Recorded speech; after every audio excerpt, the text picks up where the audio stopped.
MCQs class physics force and motion. Kindly मुझे बताइएगा कि स्क्रीन पर ये जो क्वेश्चन है ये सही डिस्प्ले हो रहा है, आपको दिखाई दे रहा है कि नहीं। जो पहला क्वेश्चन है आपने इसे देखना है। इस क्वेश्चन को, the velocity of a body falling freely towards earth is 180 metre per second. After 1 second its velocity will be. एक बॉडी फॉल कर रही है, मैं इसी में डिस्प्ले कर लेता हूँ। एक बॉडी ये है, ये बॉडी फॉल कर रही है, फ्रीली फॉल कर रही है। वो कह रहे कि इसकी स्पीड 180 मीटर पर सेकेंड है। 1 सेकेंड के बाद इसकी स्पीड क्या होगी? 1 सेकेंड के बाद स्पीड क्या होगी? Question mark. I hope screen आपको दिखाई दे रहा है, काइंडली मुझे बता दीजिएगा। Okay, that's good.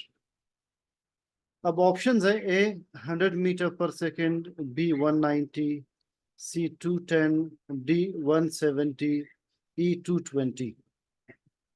बाजार तो लग रहा है कि आपको न्यूमेरिकल लग रहा है, कोई फार्मूला अप्लाई करना होगा। कोई फार्मूला अप्लाई नहीं करना आपने, ये सिंपल रिलेशन है, इसे आपने रिलेट करना है एक इक्वेशन के साथ, एक क्वांटिटी के साथ। वो क्वांटिटी है जी। स्मॉल जी की वैल्यू क्या है? 10 मीटर पर सेकेंड स्क्वायर। अगर आपने एक्सेलरेशन का लेक्चर अटेंड किया हो तो उसमें लिखा है कि g equal to 10 metre per second square. का मतलब ये है कि जब एक बॉडी फॉल करती है फ्रीली, तब हर 1 सेकेंड में उसके स्पीड में 10 मीटर पर सेकेंड का इजाफा होगा। लिहाजा अगर अभी स्पीड 180 मीटर पर सेकेंड है, 1 सेकेंड के बाद इसकी स्पीड 190 मीटर पर सेकेंड होगी। 2 सेकेंड्स के बाद इसकी स्पीड 200 मीटर पर सेकेंड होगी। हर 1 सेकेंड में 10 मीटर पर सेकेंड का इजाफा होगा। तो करेक्ट ऑप्शन क्या है कि अगर इनिशियली स्पीड 180 है, 1 सेकेंड के बाद इसकी स्पीड 190 बन जाएगी। ये क्वेश्चन मैं आपके साथ शेयर करूंगा विद मास्टर की। Second, the velocity of a body is 25 metre per second. 25 metre per second, एक बॉडी की वेलोसिटी 25 मीटर पर सेकेंड है। आफ्टर 2 सेकेंड्स, 2 सेकेंड्स के बाद its velocity is measured to be the same. 2 seconds के बाद velocity same है। After 8 seconds, its velocity again comes out to be 25 meter per second. The average and instantaneous velocities in meter per second are, suppose ये गाड़ी move कर रही है,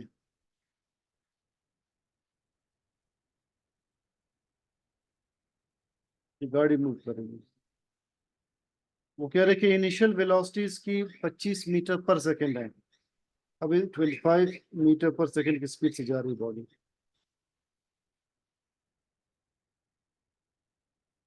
दो seconds के बाद इसकी speed same 25 metre per second है। 8 सेकेंड्स के बाद अगेन 25 मीटर पर सेकेंड है, यानी स्पीड सेम है, चेंज नहीं हो रही। अगर स्पीड सेम हो किसी बॉडी को तो हम इसे क्या कहते हैं? Uniform speed. अगर वेलोसिटी सेम हो इसे हम यूनिफॉर्म वेलोसिटी कहते हैं। आपने इस चैप्टर को अटेंड करते हुए पढ़ा होगा कि अगर वेलोसिटी यूनिफॉर्म हो तो इंस्टेंटेनियस और एवरेज वेलोसिटी दोनों का आंसर सेम आएगा। एवरेज और इंस्टेंटेनियस वेलोसिटी का आंसर सेम आएगा। अगर 2 सेकेंड पर instantaneous velocity 25 metre per second है, तो एवरेज वेलोसिटी भी इसकी 25 मीटर पर सेकेंड होगी। अब सवाल दोबारा पढ़ लें। The velocity of body is 25 metre per second. After 2 seconds, its velocity is measured to be the same. After 8 seconds, its velocity again comes out to be 25, and uniform velocity है. The average and instantaneous velocities in meter per second are 5 and 10, 10 and 10, 25 and 5, 5 and 25, 25 and 25. E option correct ये है। Instantaneous और average velocity दोनों same होंगे, 25 and 25। अब third question की तरफ आते हैं।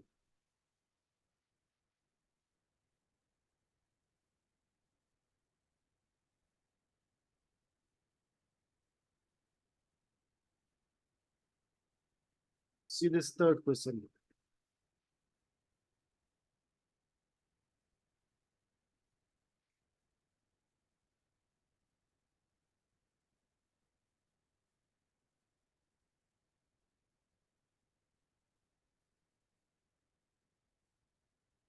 थर्ड क्वेश्चन ये है, if a body moves towards north, फिर तो आप डायरेक्शन कैसे बताते हैं फिजिक्स में? नॉर्थ ऊपर लिखते हैं तो उसके ऑपोजिट साउथ आ जाएगा। राइट पर हम ईस्ट लिखते हैं तो लेफ्ट पर वेस्ट आ जाएगा। A body moves towards north and covers a distance of 4 metre. ये बॉडी नॉर्थ की तरफ जाती है और 4 मीटर डिस्टेंस कवर करती है, ठीक है। Then it moves towards east. अब ये ईस्ट की तरफ जाएगी, ईस्ट से तरफ है।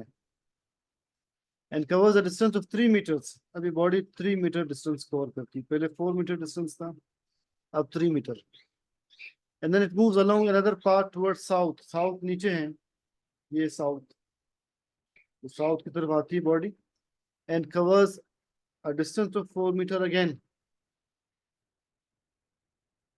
The total displacement covered by the bodies. Total displacement क्या होगा? टोटल डिस्प्लेसमेंट का मतलब क्या है?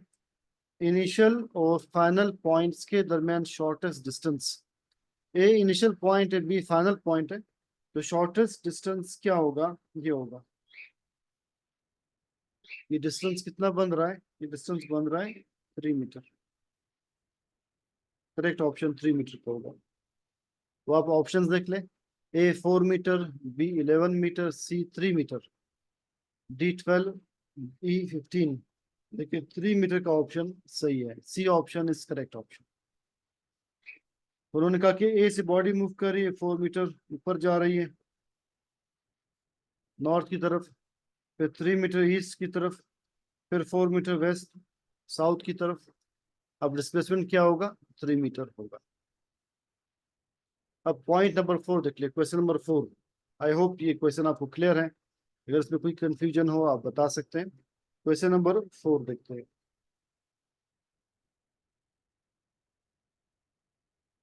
Let's see question number 4।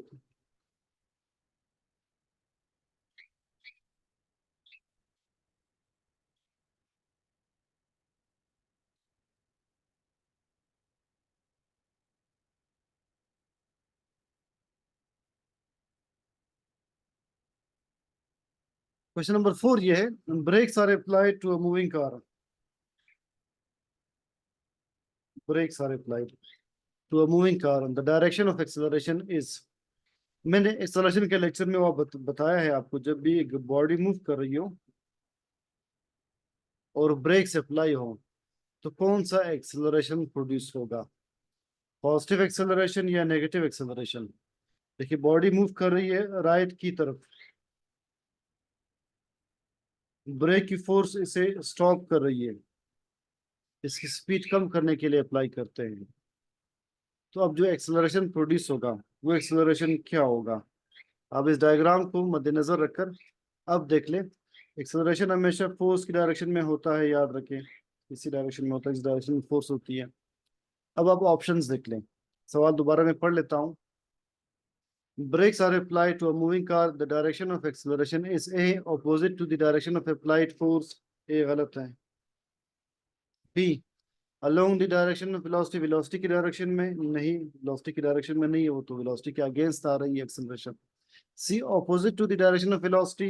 yes, C सही लग रहा है, acceleration velocity के opposite है। D, a right angle to applied force. No। E, a right angle to velocity. No। तो C ऑप्शन करेक्ट है। नंबर 5 देखें।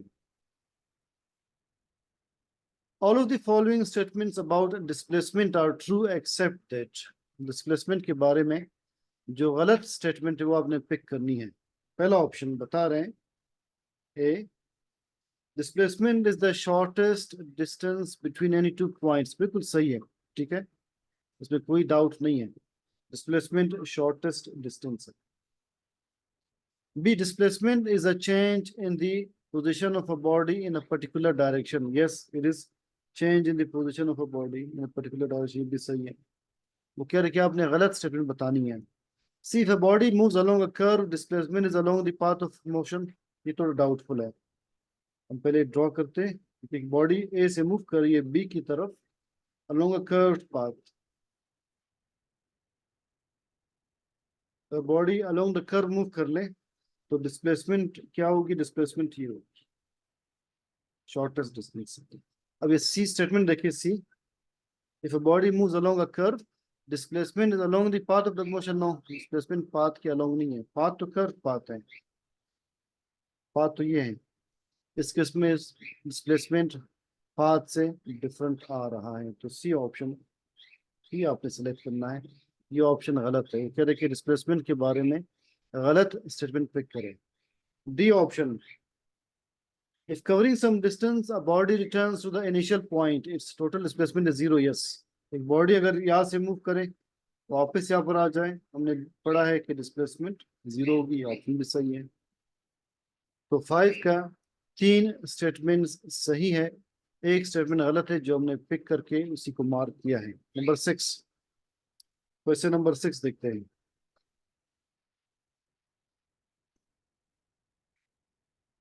If a swimmer after completing one trip returns to the initial point, then let's see this question.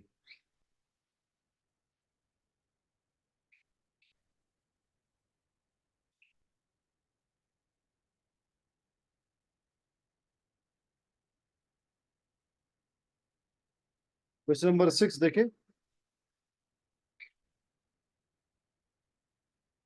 ये एक swimmer की बात कर रहे हैं, मैं एक स्विमिंग पूल ड्रॉ कर रहा हूं, ये एक swimming pool.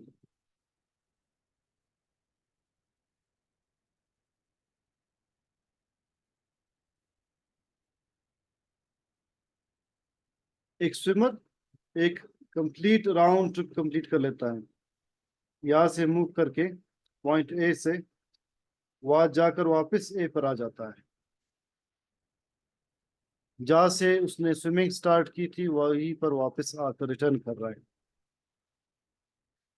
So if a swimmer after completing one trip returns to the initial point, then his average speed is zero। A option, average speed zero, नहीं speed तो zero नहीं होगी, गलत।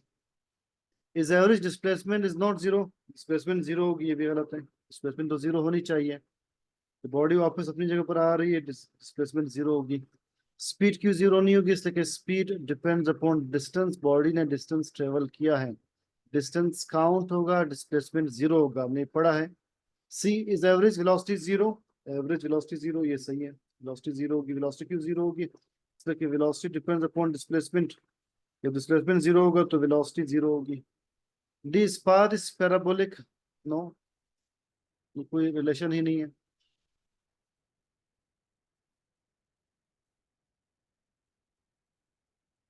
और एक और ऑप्शन उन्होंने दिया होगा, हम देख लेते हैं। तो C, is average velocity zero, C option correct है। यस, इसके बाद जो ऑप्शन है मैं वो देख लेता हूँ कि इसके बाद का ऑप्शन क्या दिया है इन्होंने।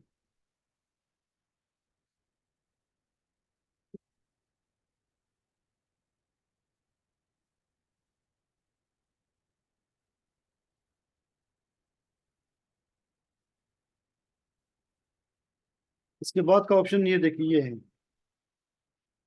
तो जो ई ऑप्शन आपके सामने आ रहा है, ये option, both is average speed and velocity are zero, नहीं, ये गलत है। तो सिर्फ एवरेज वेलोसिटी जीरो होगी अगर बॉडी वापस इनिशियल पॉइंट पर आ जाए। अब तक के पॉइंट्स आई होप आपको क्लियर होंगे। हम 3 क्वेश्चंस और कर लेते हैं। आई होप टॉपिक्स आपको ये एमसीक्यूज वाले क्लियर हो रहा है अगर आपने ये लेक्चर पूरी तरह अटेंड किया है। Question number 7, a bomber drops his bombs when it is vertically above the target।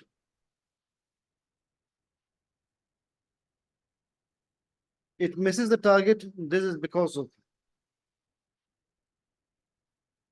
एक एरोप्लेन बॉम्ब ड्रॉप कर रहा है, ये बॉम्ब ड्रॉप होकर ये मूव करेगा।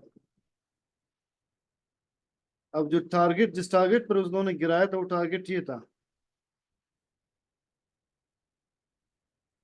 तो बॉम्ब टारगेट को हिट नहीं कर रहा, कुछ आगे पीछे ड्रॉप हो रहा है।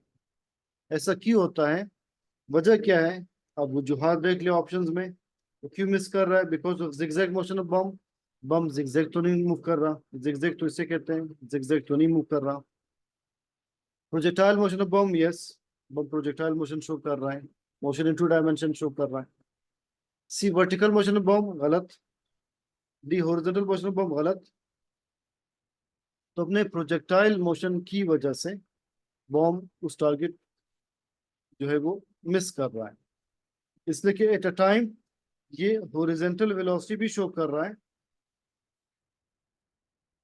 vx, और वर्टिकल वेलोसिटी भी शो कर रहा है vy। आपने मोशन इन 2 डायमेंशन में पढ़ा होगा कि अगर एक body at a time horizontal और वर्टिकल दोनों वेलोसिटीज शो करें और दोनों डिस्प्लेसमेंट्स कवर करे तो हम इसे प्रोजेक्टाइल मोशन या मोशन इन 2 डायमेंशंस कहते हैं। नंबर 8,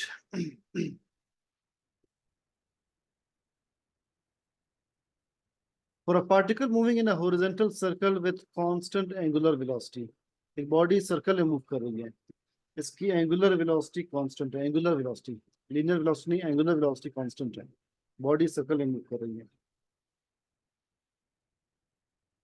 सर्कल में बॉडी मूव कर रही है।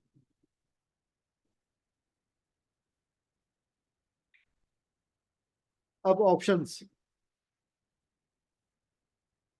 The linear momentum is constant but the energy varies, linear momentum constant है, वो कह रहे हैं।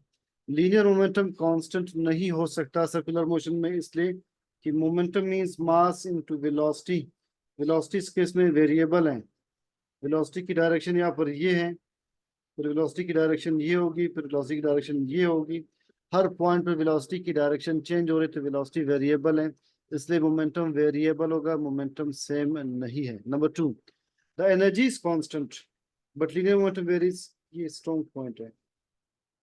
एनर्जी कांस्टेंट कैसे हो सकती है? सपोज काइनेटिक एनर्जी है हाफ mv², वो कांस्टेंट कैसे हो सकती है? इसलिए कांस्टेंट हो सकती है कि energy is a scalar quantity, याद रखें energy is a scalar quantity, direction change होने से एनर्जी चेंज नहीं होती, इसलिए कि स्केलर क्वांटिटीज डायरेक्शन पर डिपेंड नहीं करते, एनर्जी कांस्टेंट होगी। मोमेंटम वेरी कर रहा है, मोमेंटम इसलिए वेरी कर रहा है कि मोमेंटम एक वेक्टर क्वांटिटी है, वेलोसिटी की डायरेक्शन चेंज हो रही है तो मोमेंटम भी वेरिएबल होगा, तो बी ऑप्शन सही, energy is constant but linear momentum varies. C, both energy and momentum are constant, no. D, speed and linear momentum are both constant, no. Momentum constant है ही नहीं, इसलिए कि momentum depends upon linear velocity, linear velocity की direction अगर change होगी तो velocity variable कहलाएगी। ये कंसेप्ट आपने पढ़ा है एक्सेलरेशन के टॉपिक में। Question number 9,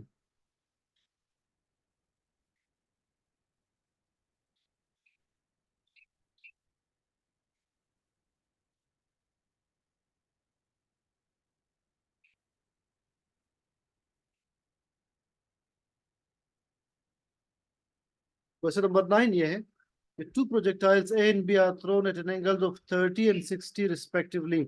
Their horizontal range are such that, आपने रेंज में पढ़ा होगा